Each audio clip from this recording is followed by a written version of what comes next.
Hi, this is John Barnes, and you're listening to Kop On. Far are the shades of Arabia, where the princes ride at noon amid the verdurous vales and thickets under the ghost of the moon. And so dark is that vaulted purple, flowers in the forest rise and toss into blossom against the phantom stars, pale in the noonday skies. Sweet is the music of Arabia in my heart, when out of dreams I still in the thin clear murk of dawn descry her gliding streams. Hear her strange lutes on the green banks ring loud with the grief and delight of the dim-silked, dark-haired musicians in the brooding silence of night. They haunt me, her lutes and her forests. No beauty on earth I see, but shadowed with that dream recalls her loveliness to me. Still eyes look coldly upon me, cold voices whisper and say, "He is crazed with the spell of far Arabia. They have stolen his wits away." Welcome to Kop On Podcast, you flaming pudding. My name is Owen, and those opening lines come from a poem entitled Arabia by Walter de la Mare. On the Arabian Peninsula just the other day, of course, Liverpool became champions of the world for the very first time, and here to descry those gliding truths with me are three other Reds fans from around the world. As sometimes happens, the sound quality isn't quite perfect on this one, especially on my voice, which sounds like I'm inside Santa's sack, and you can choose which one. But anyway, I do trust that you can forgive me for that. Thank you a zillion for listening. I believe in you. Thank you a zillion for listening, and enjoy. I'm absolutely delighted to be joined by Ryan in Japan, by Robin, who's in England, and Neil, who's in Belfast, in Northern Ireland. Absolutely marvellous. I'll start with Ryan. We'll do this in the order I just read it out. Ryan, you're a champion of the world. How does it feel? I mean, it's brilliant, isn't it? We've had such a great year, 2019. I just hope we can continue and capture the Premier League in May. Excellent answer. Yeah, excellent, fabulous stuff. Robin, you woke up a world champion. You went to bed a world champion, I imagine, unless you didn't sleep. Are you buzzing like I am? Oh my god, of course. I was really looking forward to this match, and it feels great. I hardly slept. I was meant to sleep 3 hours before I should have slept, but I just couldn't get away from reading all the stuff about Liverpool, watching all the videos, the fan reaction, celebrations, the highlights, just on and on. And there's been some great pictures that come out after winning the game. It feels strange to be world champions. I've got lots of Brazilian friends, lots of Brazilian friends, and I actually watched the last time we were in this tournament. I think we played against Sao Paulo after winning in 2005, and they take it really seriously. And we were all together watching that game, and they were so pumped up for this match that it made me realize how important it is to the rest of the world, which I think we've all discovered recently now. And when the game was about to start yesterday, all these friends that I have not spoken to years and decades perhaps, they'll all start texting me about this match all over again, and those feelings and memories all came back again. But this time the result was different, and it feels great, and it's something that we can officially proudly call ourselves. We may have all felt that we were the best in the world, or we play the best football in the world, and people might say it, but now it's official fact. We are the best in the world, and it feels great. And what a year this has been, and what a way to finish off. It would just be icing on the cake if we beat Leicester and extend our lead and enter into the new year with this awesome feeling. Love it. Totally wonderful answer as well. Yeah, Leicester, will get on to previewing that big match in a few days. Woo, It's looking good for Liverpool. Everything's looking good for Liverpool. Neil, thanks for joining us on Kop On. Great to have you with us. Liverpool are the first side to win the intercontinental treble of the Champions League, the Super Cup and the Club World Cup. We're going to need a bigger wall at Melwood to add this new trophy on. How are you feeling? Delighted. I was back home for Christmas, so I met up with an old school friend to watch the match, Man United fan. So it was doubly sweet watching it with him trying to pretend he was watching City Leicester, ignoring the sudden shift in power dynamic between the two clubs. Oh, it's got to hurt for him, hasn't it? How is he these days? Is he a sort of shell of a man that he used to be? He was a lot less cocky, a lot less cocky. He tried to fob the Club World Cup off as a meaningless trophy, but it's not the last thing Liverpool needed to win, so they've got the full set now. That's all they've got, isn't it? That's all they've got, our rivals, is to belittle us for making history, for being the world champions. Ooh, it's just a lovely feeling, isn't it? It's a wonderful thing. They don't know what it's like. The most important award, of course, the Alibaba Cloud Award, going to Mo Salah. I've got absolutely no idea what that was about. That made me laugh. But then, Mo Salah got the most, the best player of the tournament, etc., etc. And I think that was playing to the crowd a bit. But congratulations to him. I mean, he was still very good. Yeah. Robin, what do you reckon about it? I had a look at what that trophy meant online. I think it's just the Man of the Match award that they do. So there have been a few players that got it beforehand in this tournament. So I think for the Monterrey game, Mohamed Salah got the Alibaba Cloud Award, and for the third place playoff, Monterrey versus I forget who they played, it was given to the keeper, and on the 17th, Bruno Henrique got that for Flamengo. So it's just their version of Man of the Match, Alibaba Cloud Award, but it sounds good. Well, thank you very much. Thank you for clearing that up. I was wondering about that. That was like one of the world's greatest mysteries, as I put on Twitter. Is there life apart from us anywhere in the universe? What is the meaning of life? And what the heck is the Alibaba Cloud Award? So I'm glad you could answer one of those questions. And as for the other two, I'm not sure I want to know. Ryan, your thoughts when you saw the lineup and you saw that attacking midfield with Oxlade-Chamberlain and Keita and the rest of the lineup, what were you thinking? I'm thinking how much we miss Fabinho, but that was the best team Klopp put out, and I just have to mention I was really worried about the referee before the match, and it did prove to be kind of true. I mean, I know they wanted to give it to a hometown referee.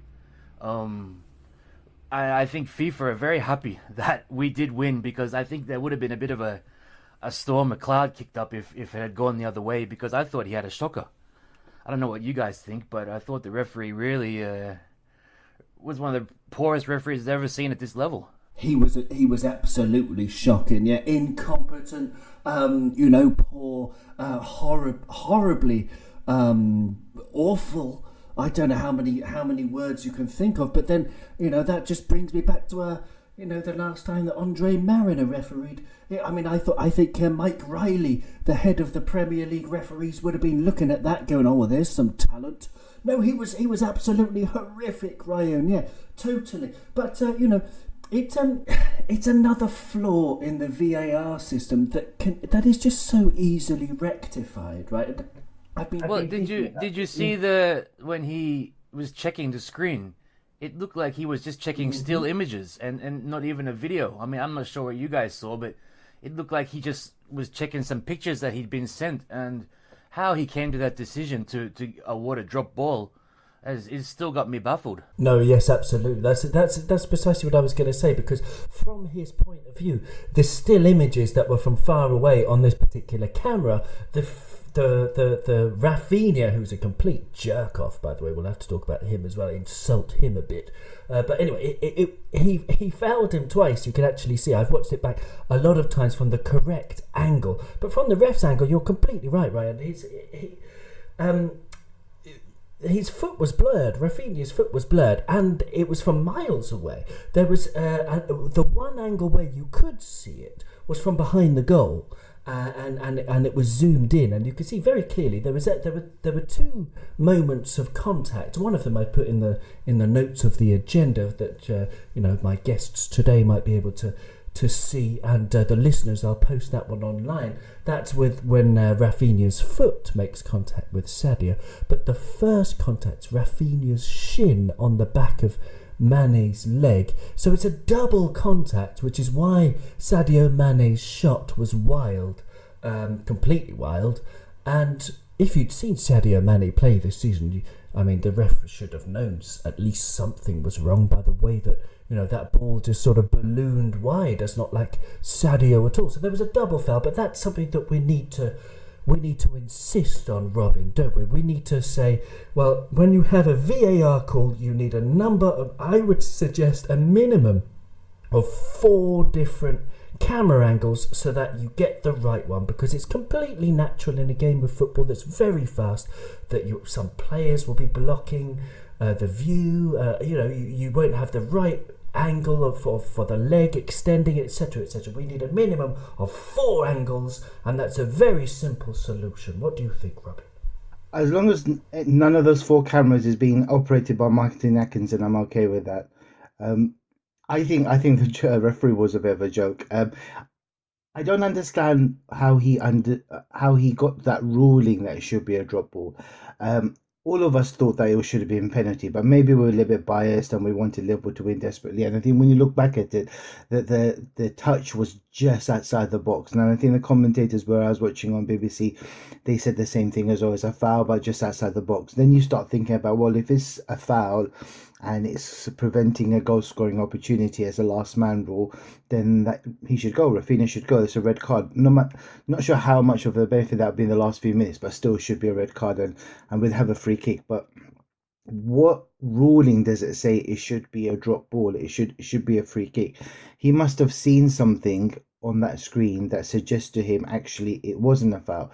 If you look at the way that Mane fell and the way that the shot went, it's not normal for Mane to do that. He's going towards goal, and that fall must have been helped by a foul.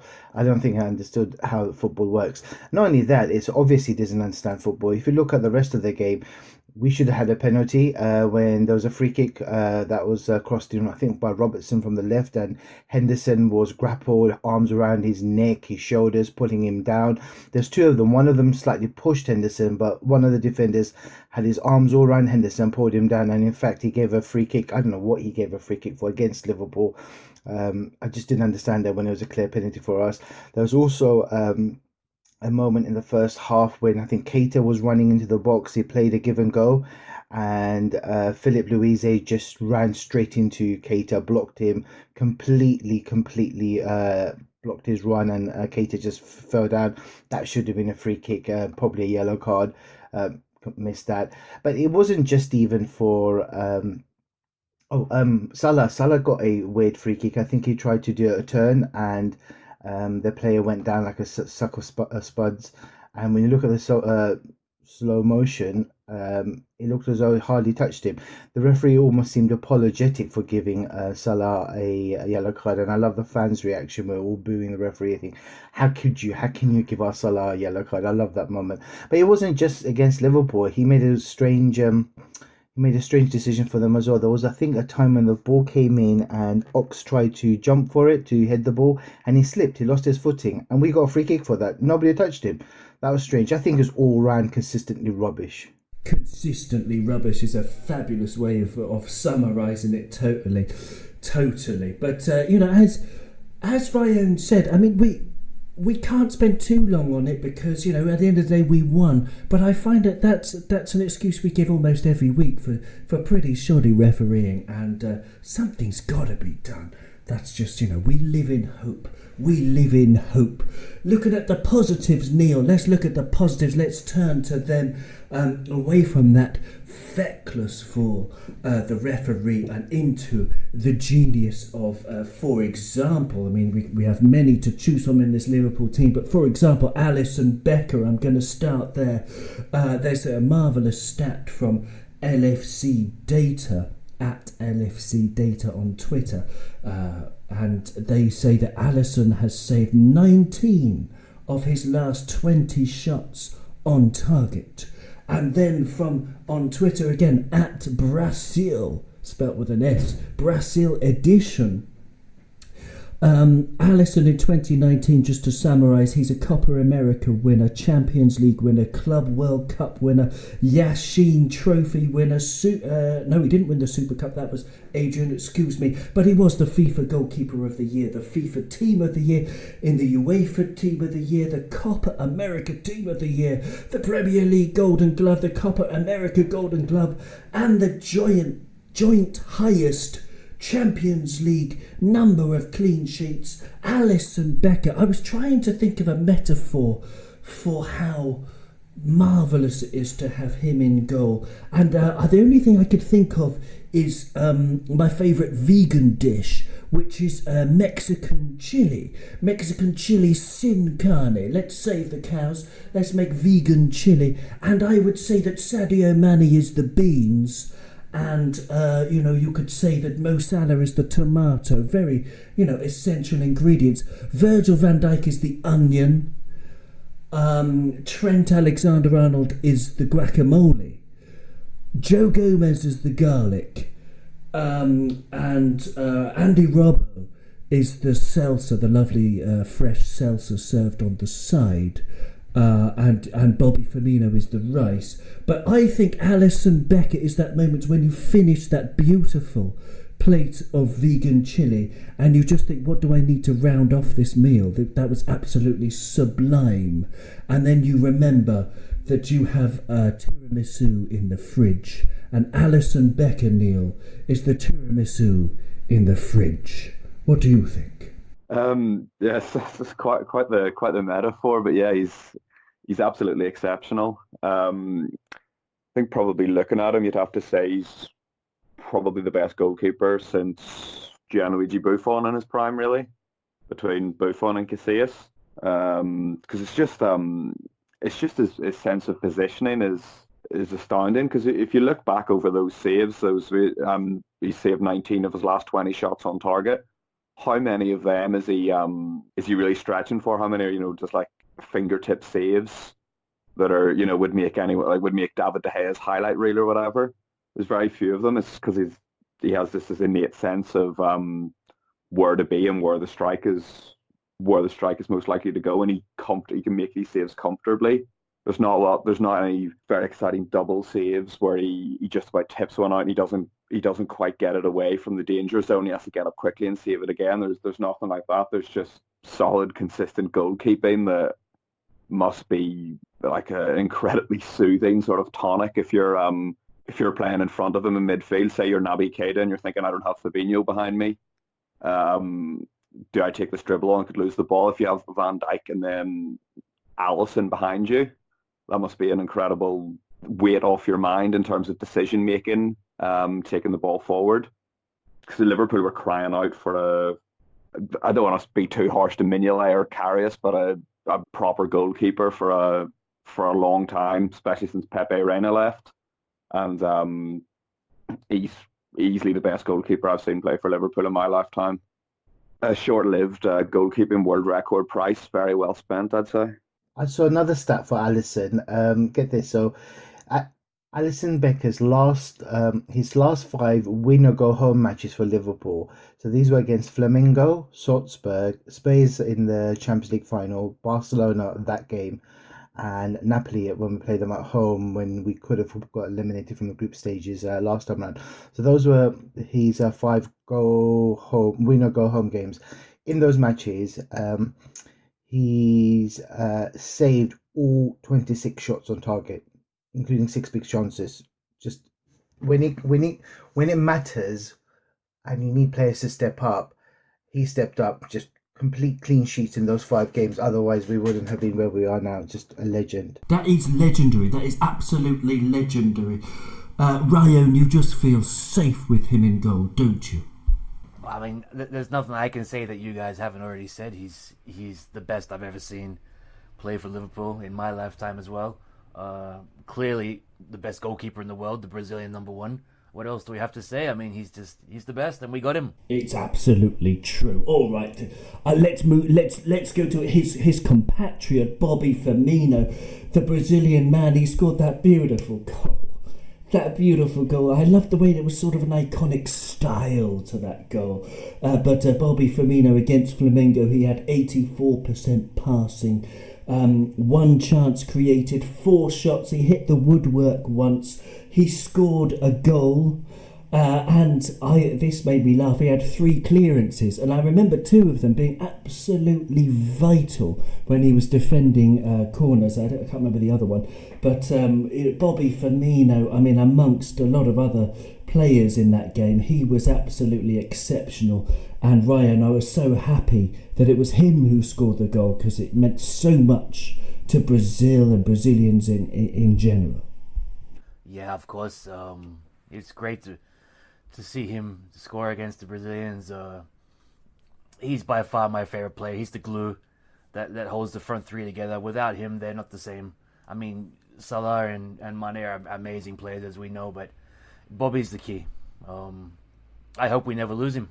Yeah, absolutely. Yeah, I mean, that would be a tragedy. He's the glue. He fits it in. I was thinking about this though, Ryan. Imagine with Minamino coming in. Could you imagine him moving into a number 8 in midfield? Yeah, why not?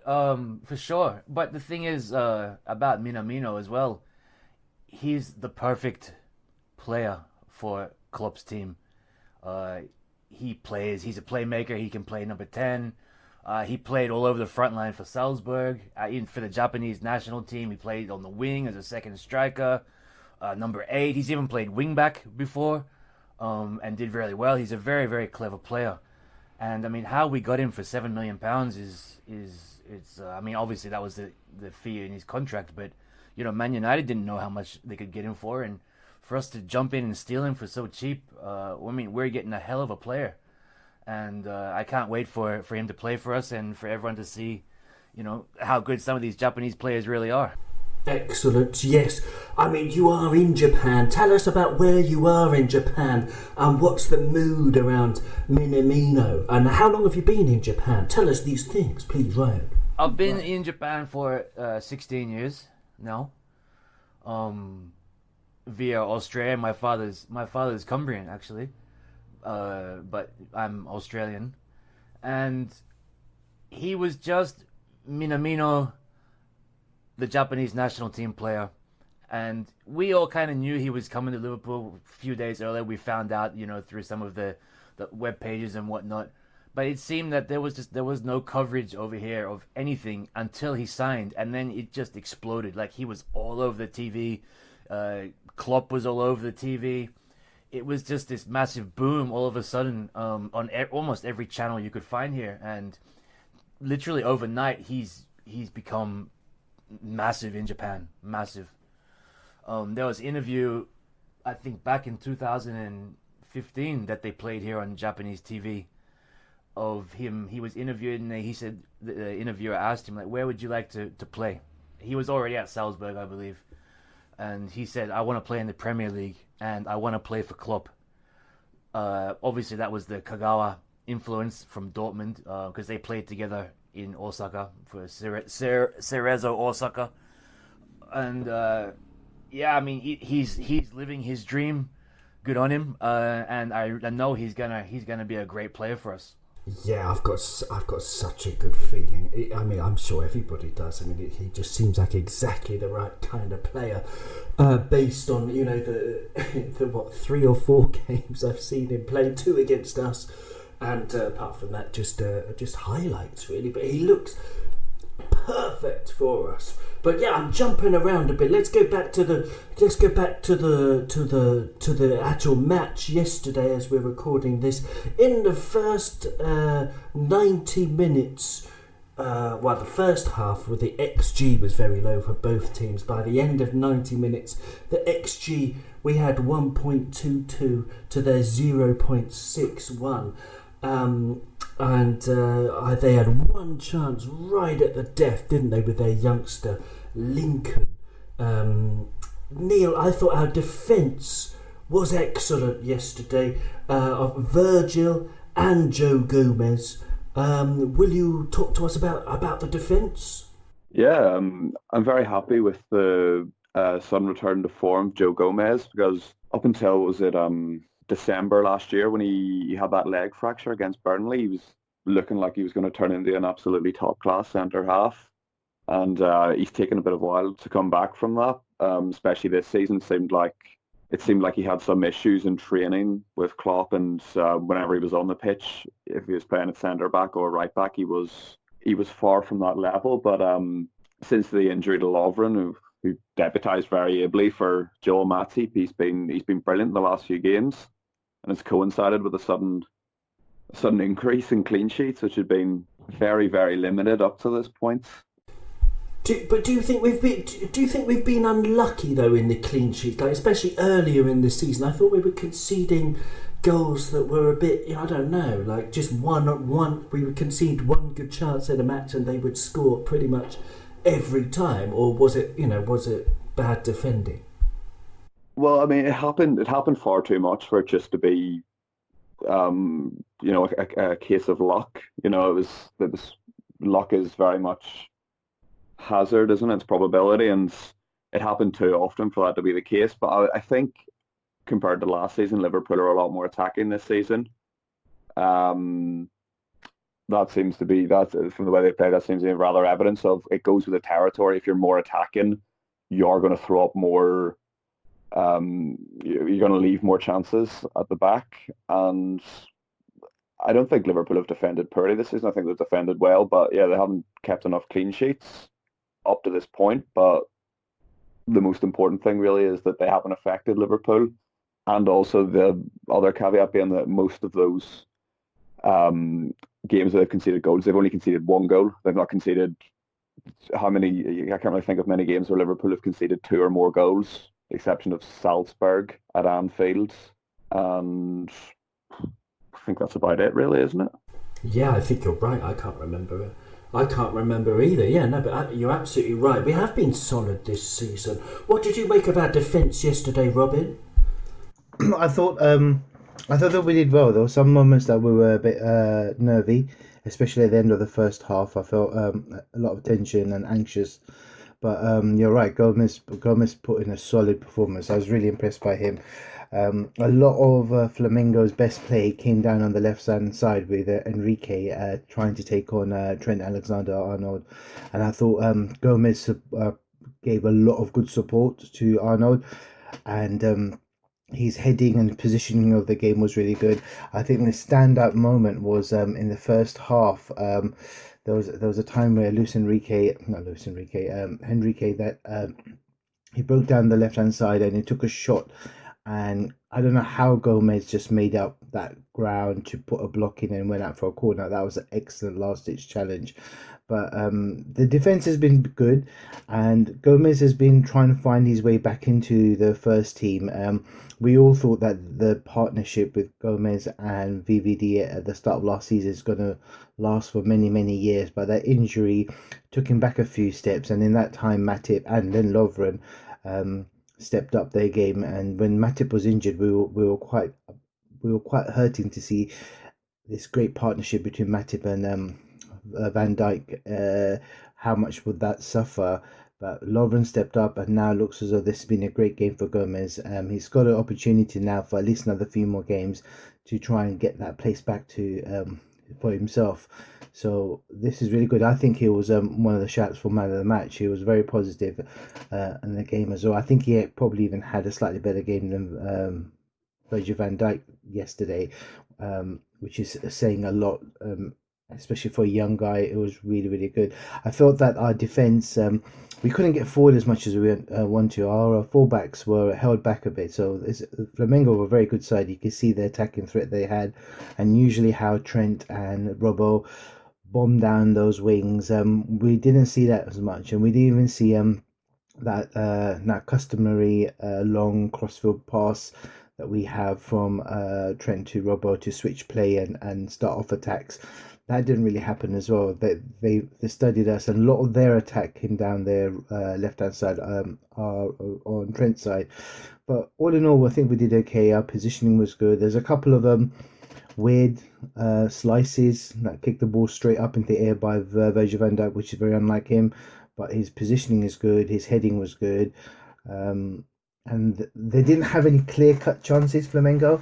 I remember there was a shot that their striker was Gabriel Barbosa. He took it very early, and that was a great save that Alisson made. I think that was his best save of the match. There was an overhead as well, but I think that was more comfortable and he gathered up cleanly. But that first half shot by Barbosa, that was fizzing to the bottom corner, and Alisson saved it well. But in general, I think our defence has been good, and I think Neil's right. It hasn't been many opportunities where we felt as though this defence is not going to stand up, but it doesn't feel as strong as it did at the end of last season. But I think Klopp and his team, they push on another gear after Christmas, so hopefully this defence will become even stronger. And we still got, I think, correct me if I'm wrong, is it the second best defensive record in the Premier League so far? So as bad as we are, we're still the second best or thereabouts, and I think we'll get better. Just hope these injuries will come back and they get back to full fitness and form quickly. So it's looking good for us. Very good. Guys, do you think Klopp will dip in the transfer market in January and get anybody? You all remember Stephen Coker in, I think, 2015. Do you think? I mean, we don't know how long are these Lovren and Matip gonna be out, and we know Fabinho can play in defense, but he's gonna be out till January. I don't know. What do you guys think? Well, it's a very good question. I think an emergency centre-back signing, it could be useful, but it's really difficult, isn't it? It's a really difficult thing. If we lose Van Dijk or Gomez, that's an absolute disaster. Matip and Lovren have been injury prone their whole careers, haven't they? And so has Gomez, unfortunately, even though his career is still very young. I think it could be prudent, yes. I would say, even though it might disrupt squad harmony, I would say an emergency centre-back signing, if it was somebody older, experienced, maybe on a free, I think that would possibly be a good idea. What about you, Neil? Yeah, I completely agree. I think a sort of signing, sort of a la Ragnar Klavan would be quite handy, because of the four senior centre halves, three, as you said, have proved to be injury prone through the majority of their career. And then I was just thinking about the match against Villa with the the under 16s playing Villa, and Sepp Vandenberg looks a very good player, but I think you could see from that he hasn't quite physically developed enough for the top level. You could see the Villa striker was able to roll him a bit too easily a couple of times. So I mean, he looks like a very accomplished player, but he isn't ready physically. So I think if there was an issue were to develop suddenly for Gomez or Van Dijk, I think it would be very unfair to suddenly thrust Vandenberg, for example, into the first team. So I think some sort of an Andy Lonergan-esque centre half could be good. Could be a very good bit of business to do. I think it all depends on as Neil rightly said, it depends on who's out there and what the value is. I don't think Liverpool are the kind of team that'll go out and panic buy and spend 100 million Koulibaly or something like that. I don't think that's going to happen. It's what the value is and how can we make sure that the team isn't disrupted and the momentum still carries on. So Joe Matip, there hasn't been, with Joe Matip and Lovren, there hasn't been a return date that's been set. So Matip, his recovery hasn't been as well as we thought it would be, and I think they're just reassessing him to see how he's going to get along. And Lovren, he had a muscle injury as well, but he had a muscle injury, I think, in a league match, and he came back again to play our last league game, but I think Klopp said it was a slightly bit more serious, so I don't know if it's a couple of weeks or not. So it doesn't look great. And Fabinho again is not really sure when he's going to come back. So we could play Henderson there, but then it leaves our midfield really light as well. So if the right player comes along, then that's fine. From the youth team, I think Kijana Hoover, I think he's played really well. So maybe he might be able to step in on the bench to provide some cover. But it's a bit of a risk with these players, new one or some of the youngsters, to bring in at this point of the season where we're going for the title.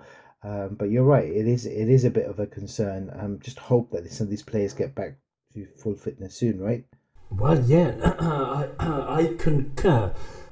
One thing I just checked, by the way, about our defensive record. We've conceded 14 goals, and it's the joint best with Leicester City, although they've played obviously a game more than us. We'll talk about them in a moment.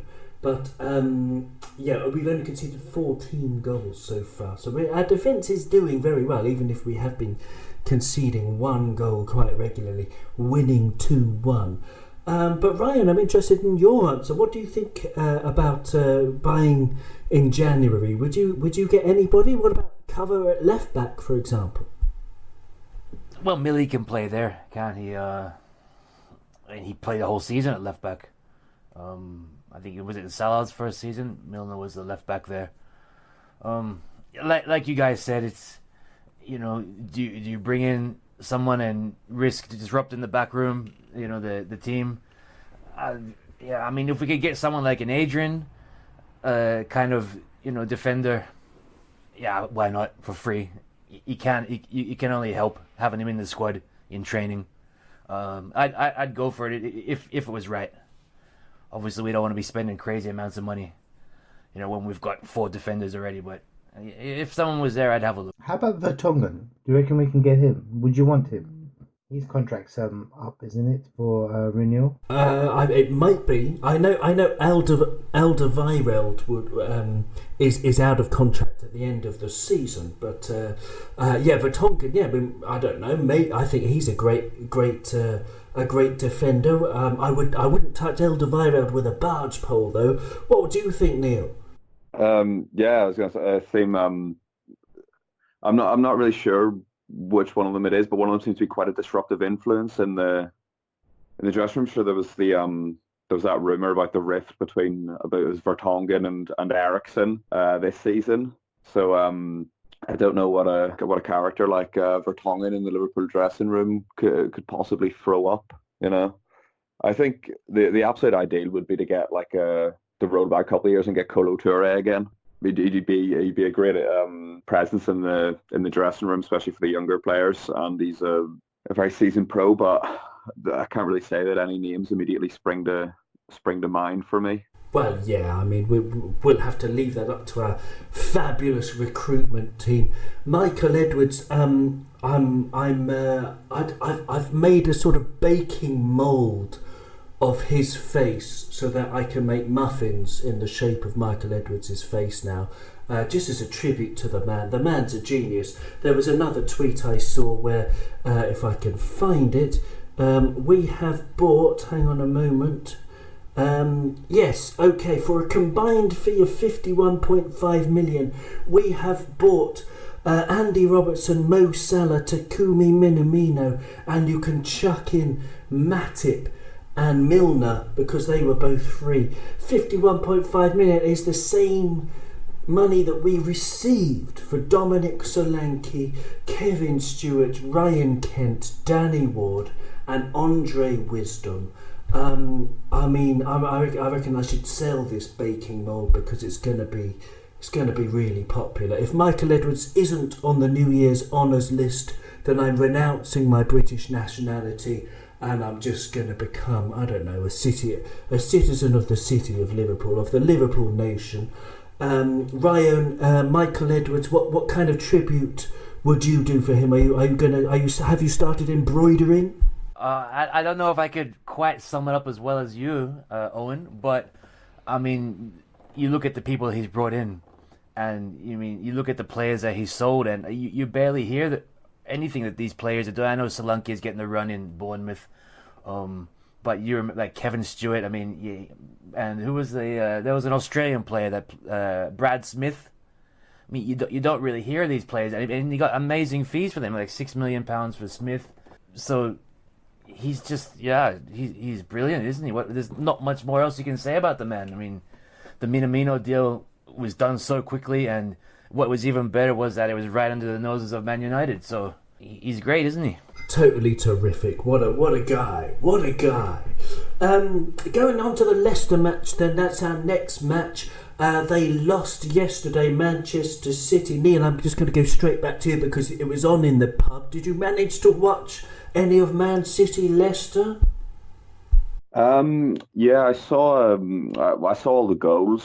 I was sort of resolutely with my back to it, trying to watch the one screen showing Liverpool a good 20 odd yards down the bar. Good on you. Nobody couldn't stand, so I couldn't go and stand in front of it, annoyingly. I was told to go and sit back down.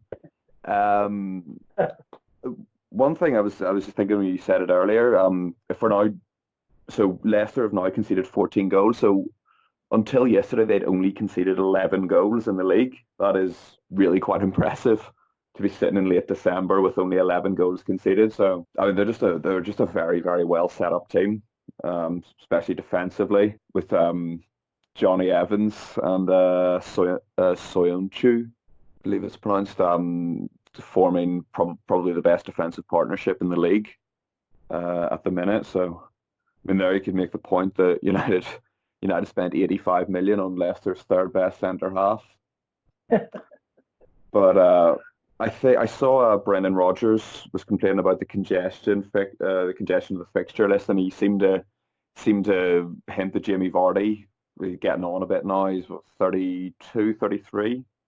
So he seemed to suggest that he probably wouldn't play all the fixtures. So it's a bit of a long shot, but could be in with the possibility of Vardy not being on the pitch on Boxing Day, which would be quite welcome, I think, after a couple of hard games in Qatar. I think overall Liverpool sneak out with another 2-1, I think. Fantastic. 2-1 to the Liverpool. That's the result that, I don't know, it needs a chant, doesn't it? It's 2-1 with a goal in stoppage time, as we did to them in the first fixture. Of course, that Milner penalty. Leicester City, how excited are you, Robin, about this match? How do you see it going? Yeah, I'm very excited. So it'll be a nice way to finish off the Christmas period to watch the Leicester game. I think the result yesterday helped us. I think that might kill any kind of idea Leicester may have had about pushing for a title against Liverpool. I think they might be looking to solidify a top 4 place now. If we win the game against Leicester, the ground would be 13 points ahead. Does sound like 13 points ahead plus a game in hand over them. So potentially could be 17. So I think they might not be as interested in pushing Liverpool. So that's good. Vardy not play against Liverpool, I think that would be wishful thinking. It might be Brendan Rodgers trying to play some mind games. I don't see how they can drop Vardy. They don't have another replacement. He is their talisman. He makes Leicester do what they do. There's been other great players for Leicester in their team, but without the goals that Vardy provides, Leicester wouldn't be anywhere near where they are at the moment.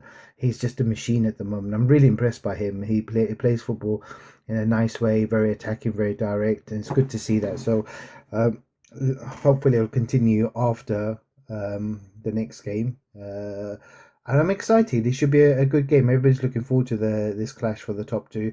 I just hope we get decent recovery time and get our players back in, and hopefully the injuries that we currently have to Lovren, Ox, they're not too serious and they can shake it off, and hopefully Genie's back by then as well.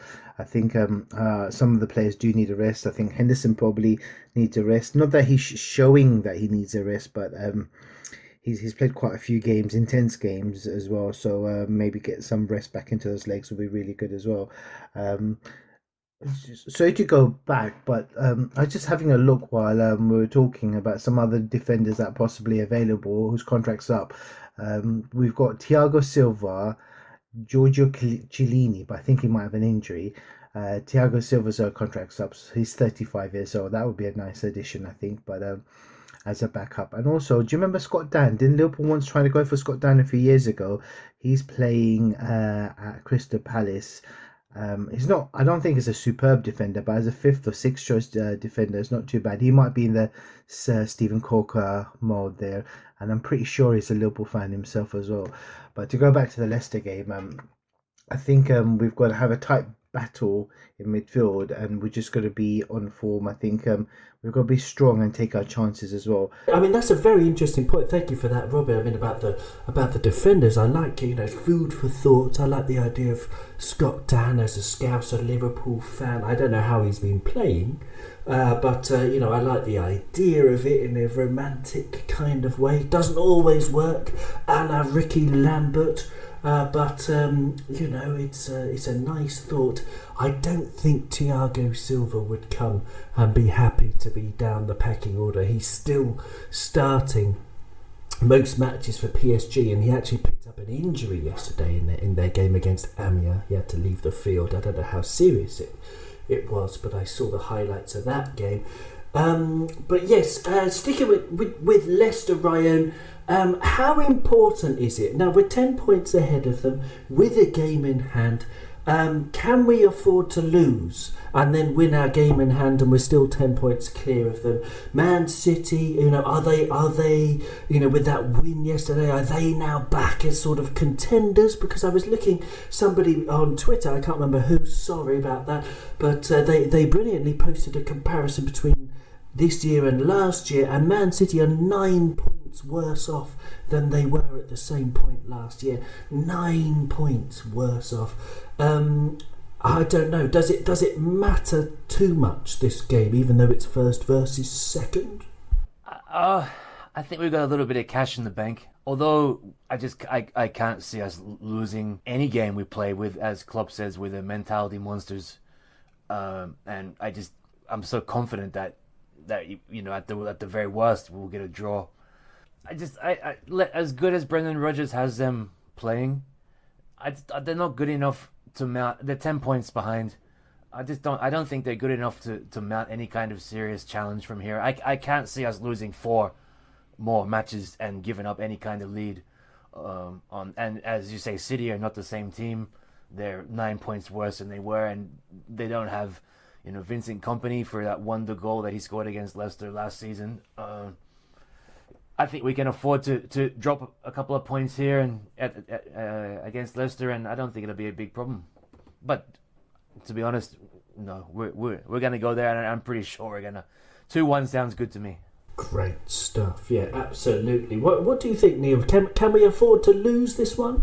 Yeah, I mean, I think can't afford to lose this one because and if you look at the league this season, really, aside from Liverpool, the only other properly standout team you'd say is Leicester. So, if we go and lose to Leicester, we're probably, with the exception of Man City, not going to play another team as good as Leicester for the rest of the season. And in terms of City, I think what could be quite important for the run-in is the outcome of their Champions League tie against Real Madrid, because I think it is quite obvious that they are more interested in the Champions League, especially now with the points lead Liverpool have. They are a lot more interested in the Champions League. So I think, as funny as it would be to see them crash out again early, it would be probably in Liverpool's best interest that City do go on. But I think I just don't really see Liverpool slipping up from here. As much as I hate to say that, as much as I'm scared to say that, I don't see it happening. Well, I like it. It's a bold prediction. I just can't bring myself to say it or think it. There's still, a lot of points left. We played 17 games. There's 21. So there's, 63 points around about there. Left to play for, and I can't, until it's mathematically done. But we're strong favourites. In other news, Ancelotti to the Ev. I've seen some hilarious tweets, Robin, about that from Everton fans themselves. How Liverpool fans will be really scared now. And then, of course, the day after that, there's Hendo lifting the cup after that glorious performance. Interesting appointment from Everton, though, isn't it? Yeah, it's a strange and interesting, strange appointment and interesting. I'm not quite sure you shared the message. It might have been you, Owen. Correct me if I'm wrong. It seems like Ancelotti going to Everton, I think you said, is like Al Pacino appearing in Coronation Street, a British soap or TV show. It seems like a superstar like Ancelotti going to a lonely small club Everton. I don't understand it, but Everton have got money now, so they've got ambition. They haven't been shy of spending a lot of money, so maybe that was the deciding factor for Ancelotti to see if he can create a brand new team.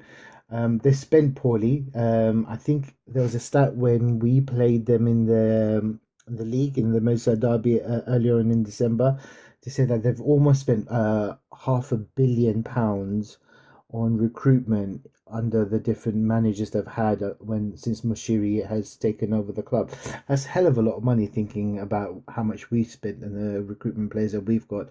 So maybe Ancelotti may try his luck. And if you look at the clubs he's managed, some of the best in the world, and then Everton. But his last outing at Napoli, he didn't go into a team where it was star-studded with some of the best players in the world, and he had to work hard to build an identity and a style of playing that was very well respected, and it played very well in the Serie A league. So maybe that's what he's trying to emulate, or he's been tasked to emulate at Everton. So it'll be interesting to see what happens. But similar to the Arsenal appointment with Arteta, there's a hell of a lot of work that needs to be done. Some of these players, I just don't think they're good enough to play at the level that what Ancelotti is used to playing. So maybe it's a slow road, but with the money behind him, maybe he can get the right recruitment. But if they get it wrong, then it's a lot more expensive players to add to the heap of rubbish that they already have. So I don't know, it's just wait and see. But it's nice to see how other teams are doing from the position that we are, because it wasn't that long ago we were in a very similar position where we were throwing money to players that we perhaps didn't fully think that were the best, and we're hoping that they're going to turn out to be amazing players. But it's a strange time for Everton. I'm sure they'll be happy. We watched a little bit of the game yesterday against Arsenal, and by gosh, that was such a dry, boring, rubbish match. I had to switch it off after half an hour. I just couldn't watch it. I'd rather watch paint dry. It was so boring. So they've got a lot of work to do at that team. Let's see what happens. Yeah, great answer. It's a lot of work to do. I love that answer. Yes, or some of the best teams in the world, and now Everton. Yes, I can't take claim for the Al Pacino thing. That was some genius on Twitter. Again, I'm sorry, I can't remember who it was. If you're listening, do send me a line and I will give you the credit after. It's like Al Pacino accepting a role on Coronation Street. Excellent tweet. But just to finish, because we're out of time, unfortunately, I want to go back to the match, which was yesterday as we're recording this, the Club World Cup final, and your man of the match. For me, there was only, despite lots of excellent performances from Bobby Firmino, from Sadio Mane, I thought Salah had his work cut out. There were some very good defenders against him, but he was dangerous throughout as well. But there was one man for me who was just everywhere, and who's playing like a world champion, like a European champion, like a Super Cup champion, and he's playing like the captain of the team. And he is the captain of the team, Jordan Henderson. Oh, what a performance. I loved it. He was everywhere. He was cajoling. He was motivating. He was giving quizzical looks to that loony referee. And his quality, that pass that led to the goal. Jordan Henderson for me. Do you agree, Neil? What do you reckon? Yeah, I'd give it to Henderson as well. I think there wasn't really one absolute standout performer, but I think for his overall commitment to the match, as well as the moments of quality outlined at the pass to Mane for the goal. Yeah, I'm more than happy for it to go to him on this occasion. Excellent stuff. What about you, Ryan? Your man of the match? Yeah, Hendo for sure. He was everywhere. He was bossing the troops about. He gave the referee a good talking to during and after the match as well. He's just everything we ask for in a captain. And yeah, for me, Hendo. Great stuff. And you, Robin, finally, your man of the match. Before I get find the match, I would just want to say a couple of mentions to some of the other players I thought had a great game. So, first of all, I didn't think Firmino started very well with the chances missed. He wasn't linking up as he usually does and how brilliant he usually is. But that goal was superb, and especially in front of the crowd that don't really give him that love in Brazil like the Liverpool fans do. So it's good for them to all see how important he is to us, scoring 2 goals in this tournament, and how vital it is to make Liverpool tick the way they do. So I'm glad that they got to see a little bit of that. I thought Mane was dangerous when he got the ball. His directness, his sharp, his athleticism, all that was good. But that's nothing new for Mane. That we see this every week. I thought Gomez had a superb game. I thought he would have been man of the match, but I also would have said Lallana when he came on as a sub. I thought he added some calmness to that midfield, and he gave Henderson good support to try and keep hold of the ball. I didn't think we were keeping hold of the ball as well as we could have done. I thought Lallana didn't embarrass himself, and he did well, and some great touches by Origi at the end just to keep the ball and just frustrate them. But I couldn't agree with you more. By far, the best player on the pitch was Henderson. His captaincy was excellent. His passing and vision was good. Every time he had that second on the ball and he was looking forward to see what options he has, he almost always produced a high quality pass. And some of his long range passing or to open up defenses or his vision to play a ball over the top is Gerrard-esque, is perfect. And there's a lot of responsibility that he's had to fill in to be the captain of Liverpool, and to see that journey where he's made when he first came in as a little Mackham Sunderland kid to Liverpool, and he nearly left Liverpool to go out to Fulham, and he wanted to fight for his position, and all the doubters that he had for club and country, and now he's pulling in performances like this on the biggest stage, not just this cup final but the others as well. He just leads by example, and we're all proud to have him as a captain, and he wears that armband well, and he's led from the beginning. He turns up for the big matches, and he's inspiration to the rest of the team as well. Superb player. Well done, Henderson. And I've got to say, his trophy lift is becoming iconic. I love the way he lifts the trophy. It's like the best trophy lift I've seen from any captain of any of these Champions League or winning sides. It's becoming a trademark move, and I'd love to see it again and again every single year. Just well done, Hendo. Well done. Guys, sorry, one more thing. A quick shout out to Robbo. Did you see when Mane was being pulled back and he kind of lashed out at the right back, Rafinha, I think his name is, and Mane got booked for it, even though he was completely being held back originally. And Robbo went up and said, "Don't worry, I'll get him." He's brilliant, isn't he?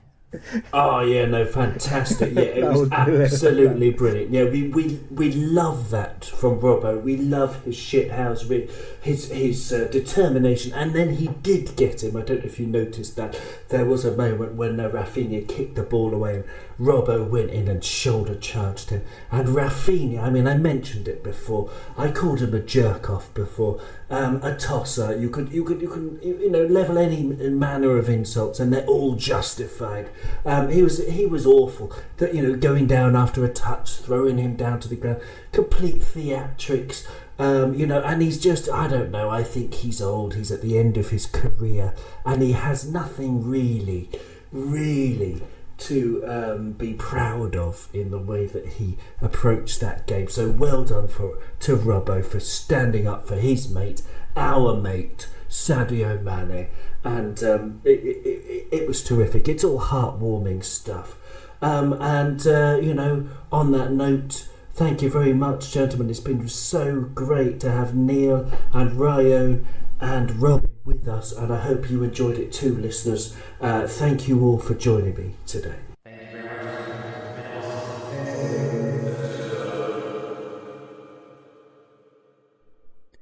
And thus, as the snorting Arabian stallion of this episode gallops gracefully over the horizon, may I quickly just remind you that you may follow us on Twitter at Kop On Podcast. You may send us a Christmas gift to koponpodcast@gmail.com, or you may even indeed support us via patreon.com/koponpodcast for as little as $1 per month.